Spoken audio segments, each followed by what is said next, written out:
We together have one earth to live on and from. We have to act accordingly responsible, because otherwise we will sooner or later reap what we have sowed. Every person on earth needs space, food and drinking water. There is a limited amount of clean drinking water, livable space and fertile soil where we grow our food on. The amount of space, drinkable water and fertile soil will not immensely rise on the earth.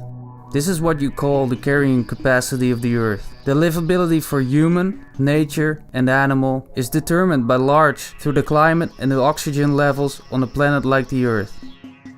The climate is influenced by the CO2 that is in the atmosphere.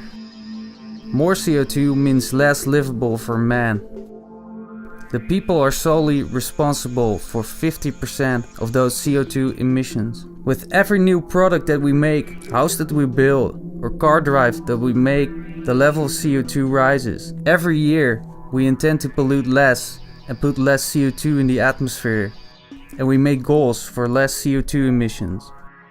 But every year, there will be net 110 million extra people on the earth who also want to have a house, eat, drink, drive a car and a smartphone. So every CO2 emissions goal that we intend on climate conferences will in advance not be met. Of course, the consumption is responsible for this, and someone in the rich West has a bigger impact on the earth than someone from a developing country. But as soon as developing countries become more prosperous, there also will rise the impact on the earth. Something that will be forever growing in a limited space is destined to fail.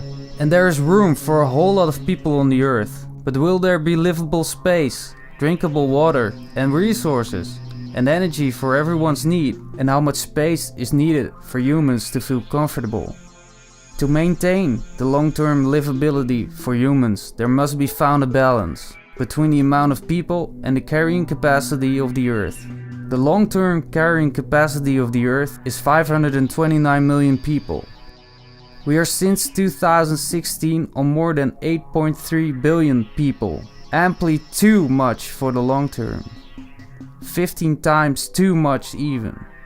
The effects of overpopulation are far-reaching. To name a few that can be traced back to overpopulation: shortage of resources, war, discontent, violence, religious and political terrorism, asylum problems, mass migration, overfishing the oceans, dying out of plant and animal species, disharmony, air pollution, warming of the earth, rising amount of extreme weather conditions, droughts, food shortage, and a lot more.